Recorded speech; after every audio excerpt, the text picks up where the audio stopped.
आज के इस वीडियो में हम एक्सरसाइज 2.3 करेंगे, जिसमें हमने डिवाइड करके किसी पोलिनोमियल को दूसरे से डिवाइड करके रिमाइंडर बताना है। तो जो रिमाइंडर है वो हम डिवाइड करके भी बता सकते हैं और बगैर डिवाइड करे भी बता सकते हैं। तो दोनों वे से हम इसके रिमाइंडर्स फाइंड आउट करके दिखाएंगे। एक ही पार्ट में हम ऐसा करेंगे, बाकी पार्ट्स में एक ही वे से करेंगे। जैसे हम फर्स्ट पार्ट को चूज कर रहे हैं, जिसमें किससे डिवाइड करना है, x+1 से, और किसको डिवाइड करना है, इस पोलिनोमियल को। पोलिनोमियल है अपने पास x³ + 3x² + 3x और +1। इसको डिवाइड करना है x+1। तो एक पोलिनोमियल को दूसरे पोलिनोमियल से हम कैसे डिवाइड करते हैं, जैसे हम नंबर्स को डिवाइड करते हैं वैसे ही इसको भी डिवाइड करते हैं। जैसे हमने 256 लिख लिया और इसको जैसे हमने 3 से डिवाइड करना हो, तो हम स्टार्टिंग में चेक करेंगे डिवाइड कितनी टर्म्स तक हो रहा है। स्टार्टिंग में कितने डिजिट तक हो रहा है, 2 डिजिट तक। तो हम इस पे डिवाइड करेंगे और किस पे डिवाइड हो रहा है, 8 पे, और फिर सब्ट्रैक्ट करवाते हैं, फिर 1 रिमाइंडर, फिर अगली टर्म्स आती है। ऐसे हम इसको सोल्व करते हैं। इसी वजह से इसमें जब डिवाइड करना होता है तो इसमें तो रूल्स है अपने पास, इससे ज्यादा वैल्यू ना हो अपने पास, उससे बड़े नंबर से हम प्रोडक्ट करवाते हैं। इसमें पोलिनोमियल में जो डिवाइड करने का जो मेथड है वो ये है कि जो सबसे हाईएस्ट डिग्री की या हाईएस्ट पावर की जो टर्म है वो अपने पास एलिमिनेट हो। फर्स्ट स्टेप में सबसे हाईएस्ट पावर की जो टर्म है वो एलिमिनेट हो। इसका मतलब इस जिस नंबर से हम डिवाइड कर रहे हैं, डिवाइजर से जिससे हम डिवाइड कर रहे हैं, उसकी जो हाईएस्ट पावर की जो टर्म है वो इसकी हाईएस्ट पावर के इक्वल बन जाए, ऐसे नंबर पे हमने डिवाइड करना है। अब x डिवाइड करेगा x³ को, तो इसका मतलब ये इसके इक्वल बनना चाहिए। ये दोनों की हाईएस्ट पावर हमने चेक कर ली ना, इसकी x³ और इसकी x। अब x x³ को डिवाइड करे तो ये x³ के ही इक्वल बने, ऐसे नंबर से प्रोडक्ट करनी है हमने। यहाँ पे भी तो इनकी प्रोडक्ट ही होती है जिसपे डिवाइड करते हैं। तो इसका मतलब इसके साथ क्या नंबर प्रोडक्ट में आए कि ये x³ बन जाए। तो सेम बेस पे पावर्स ऐड होती हैं। इसका मतलब इसको हम x² से अगर प्रोडक्ट करवा दें तो सेम बेस पे पावर ऐड होके इसकी 1 और इसकी 2 कितनी बन जाएगी, x की 3 पावर। इसका मतलब किस पे डिवाइड होगा, ये x² पे। जिस नंबर पे डिवाइड होता है वो डिवाइजर को प्रोडक्ट करता है। फिर इसका मतलब x² अब इसको प्रोडक्ट करेगा। तो x² की प्रोडक्ट हमने फाइंड आउट करनी है x+1 के साथ। जब x² x के साथ प्रोडक्ट होगा तब बनेगा x³, और जब x²+1 के साथ बनेगा तो x²। तो लाइक टर्म्स को साथ में लिख ले हम, तो x² वाली टर्म x² के साथ ही लिख दी है नीचे इसके। फिर उसके बाद सब्ट्रैक्ट करवाते थे, तो अब भी हम इनको सब्ट्रैक्ट करवाएंगे। तो सब्ट्रैक्शन के बाद इन दोनों का रिजल्ट तो 0, x³ में से x³ सब्ट्रैक्ट होगा तो 0 रिजल्ट। अब 3x² में से x² सब्ट्रैक्ट होगा तो 2x²। इन्हीं कोएफिशिएंट्स इकट्ठे होंगे आप सब्ट्रैक्ट करवाते वक्त इनके। तो इसका 2 है और इसका माइनस करवा दिया तो -1 है। 2 में से -1 होगा तो 2, और ये किसके कोएफिशिएंट्स हैं, x² के। तो x² की टर्म्स का रिजल्ट आ गया, यहाँ से इकट्ठा हो गए 2x²। ऊपर और क्या रह रहा था, 3x+1। जिस वजह से हमने फर्स्ट स्टेप में इसको डिवाइड किया, उसी वजह से इसको हम सेकंड स्टेप में डिवाइड करेंगे। अब अपने पास हाईएस्ट पावर की जो टर्म बनी है वो 2x² है। इसका मतलब इसकी जो हाईएस्ट पावर की टर्म है x, इसको हमने इसके इक्वल बनाना है। किस नंबर से प्रोडक्ट करें, तो इसके साथ 2 है तो इसके साथ भी 2 लेके आने के लिए एक तो 2 से प्रोडक्ट हो ये, और एक पावर भी बढ़नी चाहिए, तो एक पावर यानी x से प्रोडक्ट।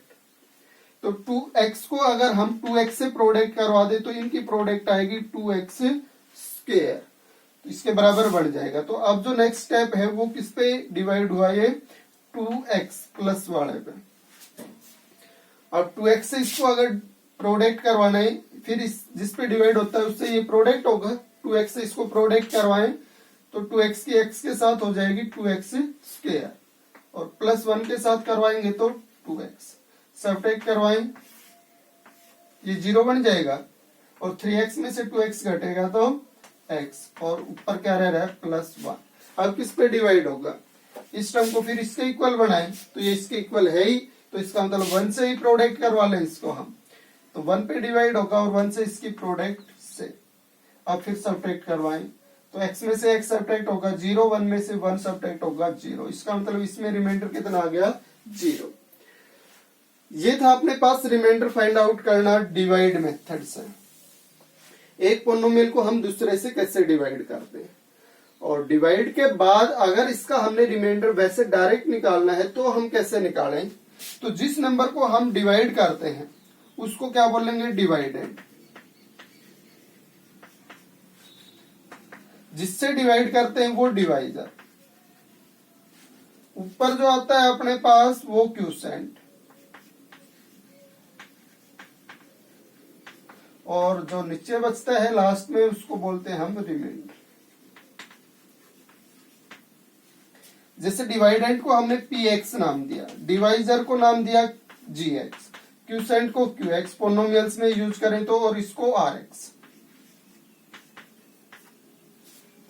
हो गया। डिवाइडेंट वाले पोनोमियल को px मान लिया, डिवाइजर वाले पोनोमियल को gx मान लिया, क्यूसेंट वाले पोनोमियल को qx मान लिया, और रिमाइंडर वाले पोनोमियल को rx मान लिया। इस टाइप से हो गए ये। अगर हम gx वाले पोनोमियल को 0 बना लें,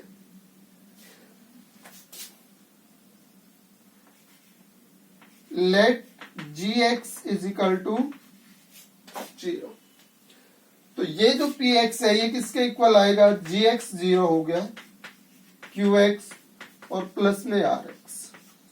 अब 0 qx के साथ प्रोडक्ट होके 0 बना देगा, प्लस rx और इज इक्वल टू 0 के साथ rx प्लस होके कितना ही आएगा, rx के ही बराबर। यानी px की वैल्यू किसके इक्वल आ गई, rx, और rx क्या है, रिमाइंडर। यानी px डायरेक्ट किसके इक्वल आ गया, रिमाइंडर के। इसका मतलब डायरेक्ट रिमाइंडर कब निकाल सकता है, जब हम gx को 0 बना ले। gx क्या है, डिवाइजर। अगर डिवाइजर की वैल्यू 0 बन जाए तो px डायरेक्ट किसके इक्वल होता है, रिमाइंडर के। तो इसमें हम इसी वे से अगर इसमें रिमाइंडर फाइंड आउट करें तो px है अपने पास x cube plus 3x square plus 3x और प्लस 1, इसको इक्वल दिखाएं gx, यानी किससे डिवाइड कर रहे हैं, x प्लस 1 से। qx कुछ भी आए हमें नहीं पता है, इसमें तो डिवाइड करके देख रखा है, नहीं पता होगा तो कैसे पता करेंगे qx, और प्लस rx का भी हमें नहीं पता है, rx तो हमें फाइंड आउट ही करना है। हम कह रहे हैं कि रिमाइंडर कब निकलता है, जब हम gx को 0 पुट करवाते हैं। तो इसका मतलब gx की वैल्यू इसमें x प्लस 1 है, इसको 0 पुट करवाएं तो इसकी वैल्यू 0 कब बनेगी, तो यहां से x की वैल्यू सिंप्लीफाई करके निकालें तो x इज इक्वल टू -1 बनता है, यानी x इज इक्वल टू -1 पे ये 0 बनेगा। तो इसमें x की जगह कितना पुट कर दे, -1, तो इसमें किसकी वैल्यू आ जाएगी, रिमाइंडर की। ये जो कंडीशन है अपने पास केवल यदि हम एक ही डिग्री के पोनोमियल से डिवाइड करें तो अपने पास कांस्टेंट वैल्यू रिमाइंडर आती है, तो उसके लिए अपने पास ये डायरेक्ट rx के इक्वल आ जाएगी वैल्यू। 2 डिग्री में ये रूल लागू होगा नहीं, और अपने पास अभी जितने भी क्वेश्चंस यूज हो रहे हैं वो एक ही डिग्री के पोनोमियल से डिवाइड करने वाले हैं। तो ये 2 डिग्री वाले के ऊपर थोड़ा इसमें और ऐड करना पड़ेगा हमें, तो वो चीज अभी हम नहीं कर रहे हैं, बाद में जब जरूरत पड़ेगी तब हम उसको आगे बता देंगे इसके साथ रिलेट करवा के। अभी हम एक ही डिग्री वाले से कर रहे हैं, तो एक ही डिग्री से जब हम डिवाइड करते हैं तो रिमाइंडर एक कांस्टेंट टर्म ही आती है, क्योंकि रिमाइंडर इसमें रिमाइंडर कब बचता है, जैसे अपने पास हमने लिया था 256 और डिवाइड करवाया था 3 से, तो 8 पे डिवाइड हुआ और फिर 1 और फिर 16 और फिर 5 पे डिवाइड होता है ये, और फिर 1 बचता है, और 1 को हम रिमाइंडर बोलते हैं। और रिमाइंडर क्यों बोलते हैं, क्योंकि अब ये डिवाइजर से लेस रह गया है। तो पोनोमियल में अपने पास रिमाइंडर कब बचता है, जब डिवाइजर वाली डिग्री से उसकी लेस डिग्री आ जाए। तो इसमें 1 डिग्री है जिससे अभी हम डिवाइड कर रहे हैं, इसकी डिग्री कितनी है, 1। इसका मतलब इसमें रिमाइंडर की डिग्री कितनी आएगी, 1 से लेस क्या होगी फिर 0, और 0 डिग्री का मतलब 0 डिग्री किसकी होती है? कांस्टेंट टर्म में होती है पोलिनोमियल की डिग्री 0। इसका मतलब इसका जो रिमाइंडर है वो एक कांस्टेंट वैल्यू आना है। तो इसको सोल्व करें हम, तो इसमें डायरेक्ट gx को क्या बना लें? 0। तो ये 0 कब बन रहा है? जब x की जगह 1 पुट कर रहे हैं। तो put x is equal to ये -1 पुट कर रहे हैं तब 0 बन रहा है। तो x की जगह कितना पुट कर दिया इसमें? -1। तो यहाँ -1 हमने यूज किया x की जगह 3, x की जगह -1 3, x की जगह -1, ये वैल्यू बनेगी इसकी। और ये अगर -1 यूज होगा तो 0 बन जाएगा पूरा, इज इक्वल टू क्या हो जाएगा? rx। तो इसका -1 का क्यूब -1 होता है, -1 का स्क्वायर +1 और +1 3 के साथ प्रोडक्ट होगा तो 3 और -1 की प्रोडक्ट -3। अब इनका जो सिंप्लीफिकेशन के बाद रिजल्ट आएगा +3 -3 0, -1 +1 0। इसका मतलब ये पूरा रिजल्ट 0 बनेगा, जो कि इसकी वैल्यू है rx की। यानी रिमाइंडर क्या हुआ फिर इसमें? 0। और यहां से हमने डिवाइड करके देखा था तब भी कितना आ गया था? 0। तो इसका मतलब इसमें सिंप्लीफिकेशन में केवल वैल्यू पुट करवा के हमने कैलकुलेशन करनी है, तो डिवाइड में अपने पास ज्यादा टाइम लगता है रिमाइंडर निकालने में, और इस कैलकुलेशन में कम टाइम लगता है। इसलिए हम ज्यादातर इसको यूज करते हैं रिमाइंडर फाइंड आउट करने के लिए। तो इसी वजह से हम अगले किस पार्ट्स को करेंगे।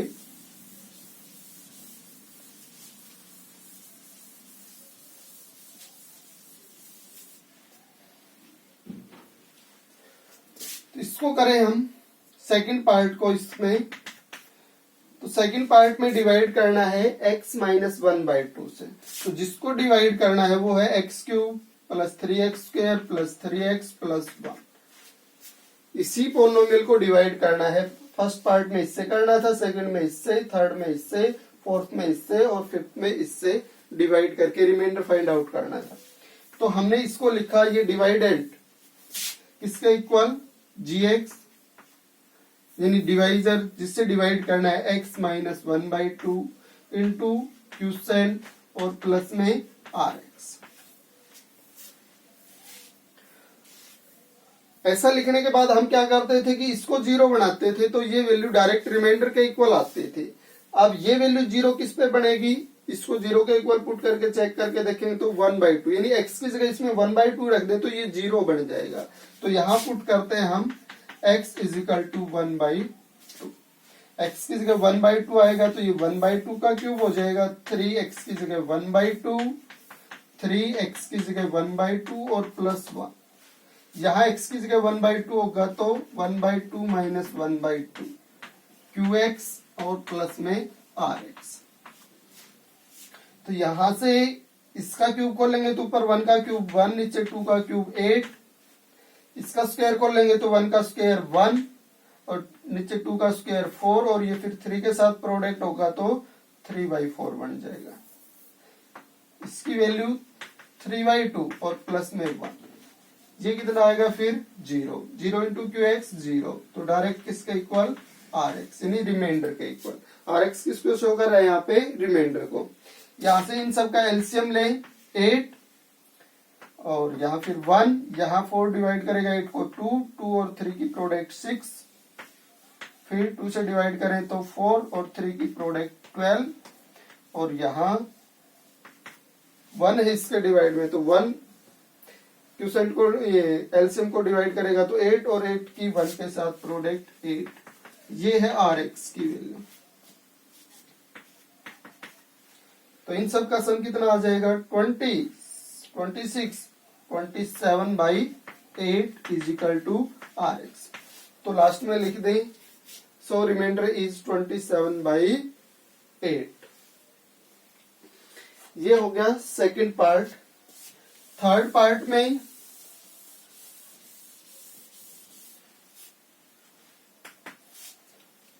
ये किससे डिवाइड करना है? x से। तो x, इसको अगर हम 0 बनाएं तो x की जगह क्या रखें? 0 ही। तो put x is equal to 0। तो ये 0 का क्यूब हो जाएगा 3, 0 का स्क्वायर 3 इंटू 0 प्लस 1, यहाँ 0 रखेंगे तो 0 इंटू क्यू एक्स और प्लस में आर एक्स। 0 का क्यूब 0, 0 का स्क्वायर 0 और फिर 3 से प्रोडक्ट होगा तो 0, 3 की 0 के साथ 0 और प्लस में 1, इसकी प्रोडक्ट 0, तो इसका मतलब ये कितना आ गया 1 आर एक्स, यानी रिमाइंडर की वैल्यू क्या आ गई फिर इसमें 1। So here remainder is 1।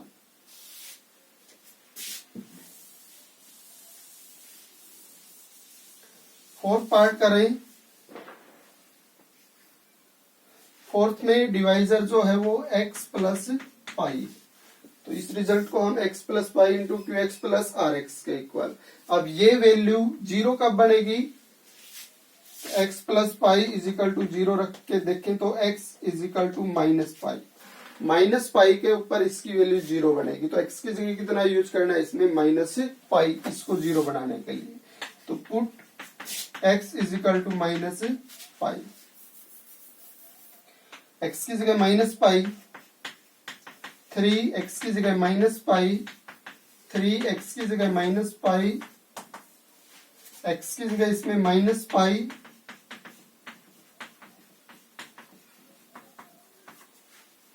Minus pi का क्यूब, यानी माइनस पाई की 3 टाइम्स प्रोडक्ट। तो नेगेटिव नंबर 3 टाइम्स प्रोडक्ट होगा तो नेगेटिव रिजल्ट, और पाई का क्यूब पाई cube. Minus pi 2 times product होगा स्क्वायर का मतलब, तो नेगेटिव नंबर 2 टाइम्स प्रोडक्ट होगा तो रिजल्ट पॉजिटिव। तो इसका मतलब ये रिजल्ट पॉजिटिव आना है, 3 के साथ प्रोडक्ट होके 3 पाई स्क्वायर लिख सकते हैं। एक पॉजिटिव और एक नेगेटिव नंबर की प्रोडक्ट नेगेटिव और इनकी product 3 pi plus 1 is equal to, ये 0 बन जाएगा 0 इंटू क्यू एक्स प्लस में आर एक्स। लाइक टर्म्स नहीं है, ये क्यूब वाली टर्म है, ये स्क्वायर वाली है, ये सिंगल टर्म पावर है पाई की, और ये कांस्टेंट वैल्यू अपने पास बगैर पाई की टर्म। तो इसका मतलब एज टी इज रहनी है ये, और अगर ये 0 बन जाता है तो ये रिजल्ट डायरेक्ट किसके इक्वल आ जाएगा आर एक्स। तो इसका मतलब इसमें रिमाइंडर ये आ जाएगा अपने पास।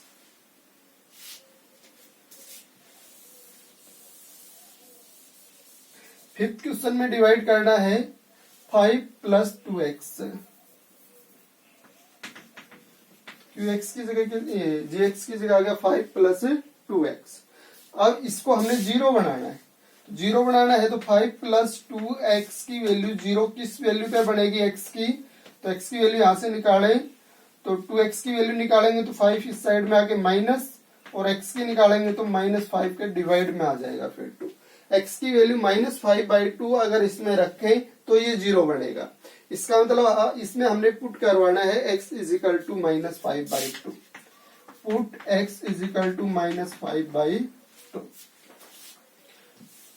तो x की जगह अगर इस पोलिनोमियल में -5/2 रखा जाए तो ये रिजल्ट रिमाइंडर के इक्वल बनता है।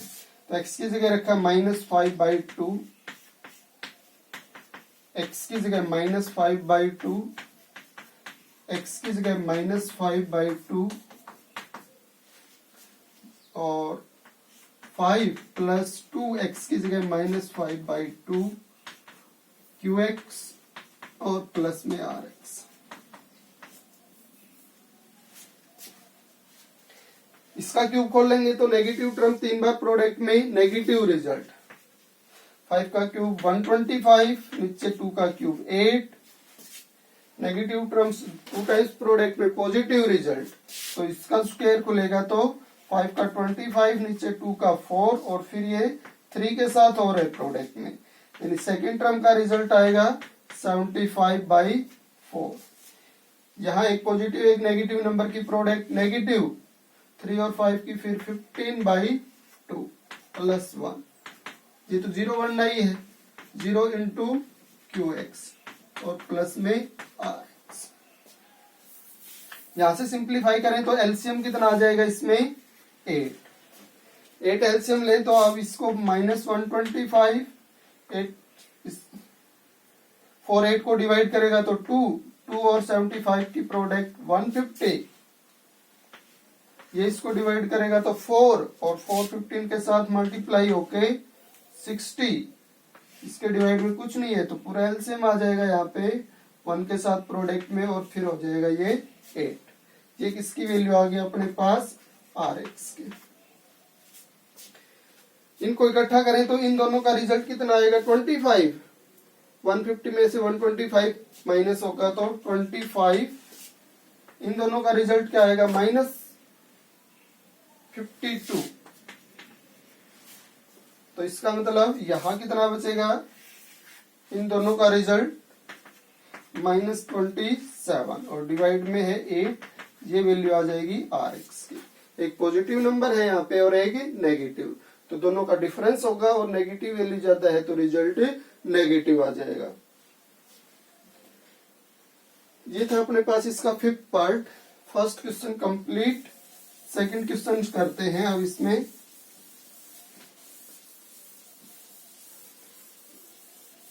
सेकंड क्वेश्चन में भी शायद रिमाइंडर ही फाइंड आउट करना है, तो इसी वजह से हम इसमें भी रिमाइंडर फाइंड आउट करके दिखा देंगे। सेकंड जो क्वेश्चन है फाइंड द रिमाइंडर व्हेन, अब की बार जो पॉलिनोमियल दे रखा है वो है x³ - ax² + 6x और -a is divided by x - a। इसका मतलब रिमाइंडर आप निकालना है किससे डिवाइड करवा के, x - a से। तो जिसको डिवाइड करना है वो डिवाइडेंट इसके इक्वल, जिससे डिवाइड करना है divisor x - a into QX और प्लस में रिमाइंडर। और फिर हमने कहा था कि इसको 0 बना लेंगे, तो x की जगह क्या रखें कि ये 0 बन जाए। इसको 0 के इक्वल पुट करके x की वैल्यू निकाल के वैसे चेक कर सकते हैं। यहाँ से साफ दिख रहा है, वैसे डायरेक्ट पता चलता है तो वो कैलकुलेशन करने की कोई जरूरत नहीं है। तो पुट x = a, x की जगह यहाँ a रख लें तो ये 0 बन जाएगा। x की जगह a रखा तो a³ माइनस a, x की जगह a, 6x की जगह a, यहां भी x की जगह a,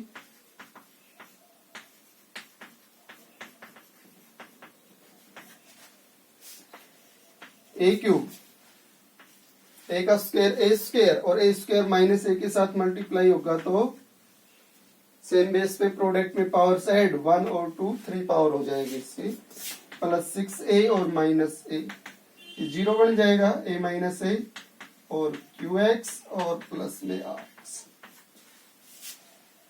प्लस a³ - a³ इकट्ठा करेंगे तो लाइक टर्म्स को 0 रिजल्ट। 6a में से a घटेगा तो कोएफिशिएंट्स इकट्ठे करें, 6 - 1 यानी 5a। इन दोनों की प्रोडक्ट 0, तो ये डायरेक्ट किसके equal RX। Here remainder is 5a if we divide this number by x minus a.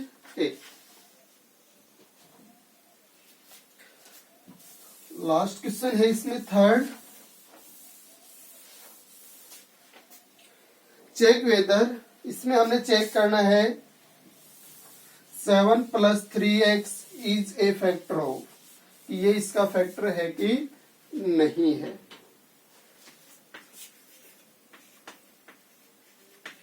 check whether 7 + 3x is a factor of 3x³ + 7x। इसको चेक करके बताना है कि ये इसका फैक्टर है कि नहीं। अब फैक्टर कब होता है अपने पास, जैसे 8 का फैक्टर 2 है तो ये इसको कंप्लीट डिवाइड करता है। जो भी नंबर जिस नंबर को डिवाइड करेगा कंप्लीटली वो उसका फैक्टर बोला जाएगा। तो जैसे 8 का फैक्टर 2 है क्योंकि ये इसको डिवाइड करता है कंप्लीट। 8 को 4 भी डिवाइड करता है तो 4 को भी हम 8 का फैक्टर बोल सकते हैं। 8 को 8 भी कंप्लीट डिवाइड करता है तो 8 भी 8 का फैक्टर है। इसका मतलब किसी नंबर के फैक्टर में वो 1 और सेल्फ तो यूज होते ही होते हैं, अगर वो और किसी नंबर से भी डिवाइड होता है तो वो भी उसके फैक्टर बोले जाएंगे। तो डिवाइड कंप्लीट हो जाता है तो रिमाइंडर क्या बचता है फिर 0। इसका मतलब जब रिमाइंडर 0 से होता है तो फैक्टर होता है वो उस नंबर का, और रिमाइंडर 0 से नहीं होता है तो फैक्टर नहीं होता है। तो इसका मतलब ये क्वेश्चन भी पहले वाले जैसा ही है, डिवाइड करके हमने रिमाइंडर को ही चेक करना है। अगर वो 0 तो आ गया तो ये इसका फैक्टर है, और 0 नहीं आया तो फैक्टर नहीं है। तो हमने 3x³ + 7x ये इसमें डिवाइडेंट है, इसको लिखा हमने डिवाइजर, किससे डिवाइड करके चेक करना है, 7 + 3x। तो क्यूसेंट मान लिया qx आएगा और रिमाइंडर क्या आएगा, rx। तो यहां से रिमाइंडर निकालें तो इसको हम 0 बनाएं, x की किस वैल्यू पे 0 बनेगा, तो 7 + 3x है, इसको 0 के इक्वल रख के और फिर x की वैल्यू निकाल के देख लेते हैं। 3x की वैल्यू निकालेंगे तो 7 इस साइड में आके माइनस का, फिर x की निकालेंगे तो 3 इसके डिवाइड में, यानी x की जगह -7/3 रखा जाए तो ये 0 बन जाएगा। तो हमने इसको ही 0 बनाना है, तो हम पुट करेंगे x = -7/3 और फिर इसकी वैल्यू निकाल लेंगे।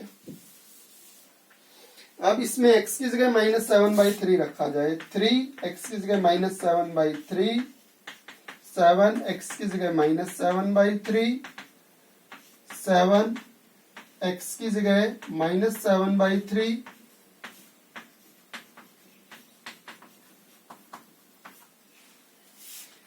अब इसको सिंप्लीफाई करते हैं हम। तो इसका क्यूब हम सिंप्लीफाई करें, नेगेटिव नंबर है और क्यूब कर रहे हैं, इसका मतलब नेगेटिव नंबर 3 बार प्रोडक्ट में यूज हो रहा है, और 3 टाइम्स प्रोडक्ट में नेगेटिव नंबर आएगा तो वो प्रोडक्ट नेगेटिव आएगी। इसका मतलब ये जो रिजल्ट आना है वो नेगेटिव आएगा। अब 7 की 3 टाइम्स प्रोडक्ट, 2 टाइम्स में 49, और फिर 7 से करवाएंगे तो 7 की 9 के साथ 63, और फिर 4 के साथ 28 और 6 34, 28 और 6 34। इसका मतलब 7 की 3 टाइम्स प्रोडक्ट का रिजल्ट तो ये आ गया, और ये किससे भी प्रोडक्ट होना है, 3 से भी, तो इसका मतलब 3 से और करवा लेते हैं इसको। 9 12 1 कैरी, और फिर 9 और 1 10, तो -1029 तो ऊपर, और नीचे 3 की 3 टाइम्स प्रोडक्ट 27। इसका नीचे वाले नंबर का क्यूब कर लेंगे तो 3 टाइम्स प्रोडक्ट हो जाएगा, या इसको हम एक बार कैंसिल भी करवा सकते थे, यानी ये 3 से डिवाइड भी हो सकता था। तो इसमें हम ऐसे लिख लेंगे इसको, इसकी बजाय 3 के साथ प्रोडक्ट होना है -7 -7 -7, ये इसका क्यूब हो गया ऊपर वाले नंबर। नीचे क्यूब करवाएं तो 3 की 3 टाइम्स प्रोडक्ट, यहां से ये क्या हो जाता है, कैंसिल। यहां 7 के साथ -7 प्रोडक्ट होगा तो -49/3, ये रिजल्ट तो 0 बनना ही है, इसको तो 0 बनाने के लिए कर ही रहे थे। 0 × qx और प्लस में rx, यहां से इसकी जो प्रोडक्ट है वो कितनी आ जाएगी, 7 की 3 टाइम्स 343 माइनस का, और डिवाइड में 3 और 3 की प्रोडक्ट 9, और ये आएगा फिर माइनस का 49/3। ये रिजल्ट 0 होके ये रिजल्ट किसके इक्वल आएगा, rx के। अगर रिमाइंडर निकालना होता तो हम इसकी कंप्लीट कैलकुलेशन करके चेक करते हैं कितना आना है रिमाइंडर। अब इसको हमने ये चेक करना है कि ये 0 बन रहा है या नहीं ओनली। तो ये नेगेटिव नंबर और ये भी नेगेटिव नंबर, दो नेगेटिव नंबर्स को इकट्ठा करेंगे तो वो ऐड होंगे, अपने पास नेगेटिव रिजल्ट देंगे। तो ये एक नेगेटिव नंबर आना है अपने पास, 0 नहीं आना है। तो हेयर rx जो आएगा वो 0 नहीं आएगा, नॉट इक्वल टू 0 होगा। 0 नहीं होगा तो इसका मतलब जो वैल्यू हम जिसको चेक कर रहे हैं डिवाइड करके वो रिमाइंडर 0 नहीं दे रही है, 0 नहीं दे रही है तो वो उसका फैक्टर नहीं है। तो लास्ट में इसमें क्या लिखेंगे, रिमाइंडर अगर 0 नहीं आया है तो 7 + 3x is not the factor of 7 + 3x